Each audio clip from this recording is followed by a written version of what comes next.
The Exorcist is a film that terrified millions, but few know it's rooted in a real case. The story centers on a boy known as Roland Doe, whose ordeal in 1949 inspired the movie. This wasn't Hollywood fiction, it happened in the quiet suburbs of America. Roland's experience forced his family to confront the unknown, challenging their beliefs in science, faith, and evil. Their desperate search for answers led them from doctors to ministers, and finally to the Catholic Church's ancient rituals. The details of Roland's ordeal are preserved in a priest's diary, documenting every strange event. This diary is the backbone of the story, offering a rare window into a hidden world. Without it, Roland's terrifying journey might have faded into obscurity. We'll trace his path from an ordinary childhood in Maryland, through the strange events that began after his aunt's death. We'll see how science failed to explain the unexplainable, and how faith became the family's last hope. The exorcism that followed would become one of the most chilling tales ever told. This is the real story behind The Exorcist, a story that has haunted and fascinated for decades. It asks us to consider, are there things in this world we cannot explain? Let's begin our journey into the true terror behind a Hollywood classic. The events you're about to hear are not just legend, they're documented, witnessed, and debated to this day. The line between fact and fiction blurs here, in the shadows of Roland Doe's story. Prepare to question what you believe. This is not just a ghost story, it's a confrontation with the unknown. The Exorcist's legacy is more than cinematic. It's a chilling reminder of the mysteries that still haunt us. Now, let's uncover the truth behind the legend. The real horror is just beginning. Roland Doe was a quiet, solitary boy growing up in Maryland. His life was ordinary, until his Aunt Harriet, a spiritualist, introduced him to the Ouija board. For Roland, it was just a game, a secret bond with his beloved aunt. They spent hours together, asking questions and watching the planchette move. He didn't know the dangers some believed the board held.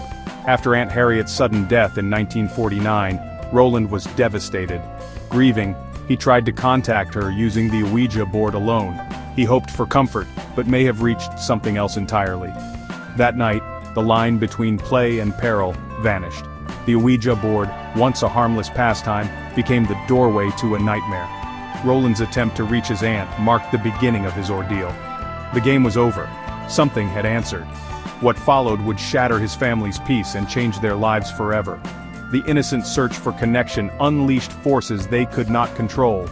Roland's world, once safe and predictable, was about to be consumed by terror. The first step into darkness had been taken. The family had no idea what they had awakened. The true horror was only beginning to reveal itself. The Ouija board was no longer a toy, it was a portal, and Roland was its unwitting victim. The nightmare had begun. After Aunt Harriet's death, strange noises haunted the Doe home, scratching sounds that followed Roland from room to room. The family searched for logical explanations but found none. The noises grew louder, filling the house with dread. Then, objects began to move on their own, a glass sliding, a picture shaking when Roland was near. Most disturbing, Roland's bed would violently shake at night, tossing him to the floor. The family's safe haven became a place of terror. Soon, red welts and scratches appeared on Roland's skin, sometimes forming words as if carved by an invisible hand. The family was horrified, powerless to stop the attacks. Their peaceful life was shattered. Fear ruled every night. They couldn't sleep, afraid for Roland's safety and sanity. Ordinary people, they were trapped in an extraordinary nightmare. The scratching, the moving objects, the marks, these were only the beginning. The family was desperate, with no idea where to turn. The darkness in their home was growing stronger. The haunting was escalating, and Roland was at its center. The true ordeal had only just begun. Desperate, Roland's parents turned to doctors and psychologists for answers. They described the noises, moving furniture, and mysterious scratches. Doctors ran tests, searching for illness or psychological causes. Some suspected Roland was acting out his grief, but all tests came back normal. There was no evidence of mental illness or fraud. The physical marks were real, and the family's fear was genuine. Science had no answers. The medical community reached its limits, unable to explain or cure what was happening. The family's faith in reason was shaken. With nowhere else to turn, they faced a terrifying possibility. Perhaps the force tormenting Roland was beyond science. Their desperation grew. If medicine couldn't help, what could? The family was forced to consider the unthinkable. The boundaries of the natural world had been crossed. They needed help. But from where? The search for answers would lead them down a darker path. The next step would change everything. With science failing them, the Doe family turned to their Lutheran pastor, Reverend Schulze. Skeptical but compassionate, he agreed to witness the events firsthand. What he saw, furniture moving, relentless scratching, Roland's bed shaking, defied explanation. Schulze documented everything, convinced the family was not imagining things. He prayed with them, but the disturbances only intensified. Roland's behavior changed, trance-like states, guttural voices, blasphemy. The pastor realized he was out of his depth. The Lutheran Church had no ritual for possession. In desperation, Schulze advised the family to seek help from the Catholic Church, known for its rite of exorcism. He wrote a detailed letter to a Catholic priest, pleading for intervention. This act set in motion a chain of events that would lead to one of history's most famous exorcisms. The family's last hope now rested with the Church. The battle for Roland's soul was about to escalate. Faith, not science, would be their final refuge. The turning point had arrived. The exorcism was no longer just a possibility, it was a necessity. The stage was set for a confrontation with evil. The real fight was about to begin. Following Schulze's advice, the Doe family traveled to St. Louis and contacted the Catholic Church. The Archbishop, after careful review, authorized an exorcism, an extraordinary step. Father William Bowdern, a Jesuit priest, was chosen to lead the ritual, assisted by Fathers Halloran and Hughes. The priests prepared for a spiritual battle, knowing the risks. The first attempt, led by Father Hughes in Georgetown, ended violently. Roland broke free, injuring the priest. The exorcism was halted, but the need was clear. This was no ordinary case. The team regrouped in St. Louis, determined to continue. The main ritual would take place at the Alexian Brothers Hospital, chosen for its security and privacy. The priests readied themselves for the most intense challenge of their lives. They were the last line of defense for a terrified family and a tormented boy. The spiritual war was about to begin in earnest. The Church's most powerful ritual would be tested. The stakes were nothing less than Roland's soul. The priests entered the fray, armed with faith and ritual. The exorcism would push them to their limits. The outcome was uncertain, but they would not back down. The battle for Roland's life had begun. The darkness was waiting. The exorcism spanned weeks, nights filled with prayer, chaos, and terror. Priests recited the rite of exorcism in Latin, commanding the demon to leave. Roland's body contorted, his voice changed, and objects flew across the room.